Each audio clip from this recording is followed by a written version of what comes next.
I have no money coming from Hamas. No Hamas bucks. Yeah. I don't even agree with Hamas's methodology, just to be clear, right? But you do have a Patreon account that pays your bills, right? By the way, I said as we were walking over here, I said, hey, we're going to have some questions about this. We can do the dawah, but I think he's going to sidetrack onto a bunch of other issues before we ever get here. I'm not. I'm going to make sure that this is a conversation, not a trial, right? So if you have questions, great. But since you've already been here and I've answered question, when I have a question, we're gonna get to it too. Okay? Literally the first time I stepped up, I walked up, I grabbed this track. Yeah. And I said, you weren't even here that day. Because I came on a Saturday, you come on Sundays. Sure. You're on a Saturday, and I said, hey, if I got a couple questions about these, can I come back? They said, yeah. Of course. Yeah. So then I came back last time I had questions about this. We ended up talking about the other one, because I thought it would take like 5 minutes, and it took like 2 hours. Sure. So let me just respond to that now. You came, is this your third time now, right? Or fourth time? If you take the Saturday, it's your fourth time, right? Third time. No, it's the Saturday. Yeah, we just grabbed some tracks. So that I know the 3-1 counting thing throws you off sometimes, but let's just stick with this, all right? So let's see. You came on a Saturday. I wasn't here. You took stuff. You came back the next Sunday. You didn't bring this up. You brought up other stuff, and I answered you. When I walked up to you, I said I got a question about this. I was about to make on Saturday, on the Sunday that you came the first time. No, you didn't. You and Anthony walked up. That was Anthony. Anthony was talking. You weren't with Anthony? I wasn't arguing. Okay, but matter of fact, we went with your topic that time. You wanted to talk about that. Right. But you guys came. You opened up a subject. We had a conversation. You came back again. You brought up a track and a question, and I took it. And I will take this today. No problem. But what you're doing is, when I have a question for you, you're trying to hide from it. So I'm saying, hey, we'll have this balanced conversation. Actually, this is very different. This is very different. Gotcha. This is you're handing out material. Sure. Saying this is how we know Islam is true. Sure. You're the one who told me. Yeah. If I have questions or concerns please come on or something down. Doesn't make sense, sure. ask a scholar. Yep. So I'm sitting there taking the materials you're handing out. Great.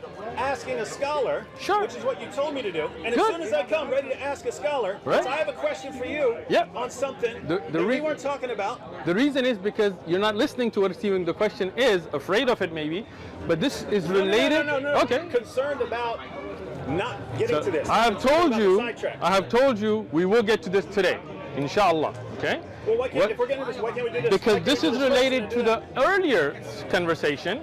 You're not even listening to what the question is, and I don't want to jump from one conversation to the next without finishing a conversation. Okay, can we set a time limit on this? Sure. Do it rapid fire. Let's do half an hour. No, half an hour. 10 minutes. 10 minutes. 10 minutes. Okay, 10 minutes. So last time you said that a Christian... What? I'm sorry? Go ahead. All right. So last time you said that a Christian could just pick up a study book and then he could take it and he wouldn't have to go to a living scholar or ask for any other explanations. So I actually have a MacArthur Study Bible, and I was looking about slavery, and I was looking at the issue of copyist errors. And the MacArthur Bible tells us that there are copyist errors in the Bible, right? The MacArthur Bible tells us that at a time God allowed slaves to be beaten. So would you agree that that's correct? That do you think God allowed that you can beat a slave and as long as they live a day, it's okay, that's their property? That passage isn't, if you're talking about the verse you brought up last time, right? That verse isn't actually about what you think it is. It's not about slave beating? That verse is about punishing for capital, that verse is about judging intent for capital punishment. Interesting. Right? Is it? Yes. So let's bring it up. This is to do with capital punishment or disciplining your slave? No, this is Leviticus. It is not Leviticus. David Wood. It's Exodus. Okay? Okay. You with me? Or you? See, this is why you didn't want me to ask the question, right? This is why. This is why. All right. Exodus 21, 2021. Read the verse for us, Mr. Wood. 2021. Yeah. Read it out loud. Notwithstanding, if he remains alive a day or two, he shall not be punished, for he is his property. Keep going.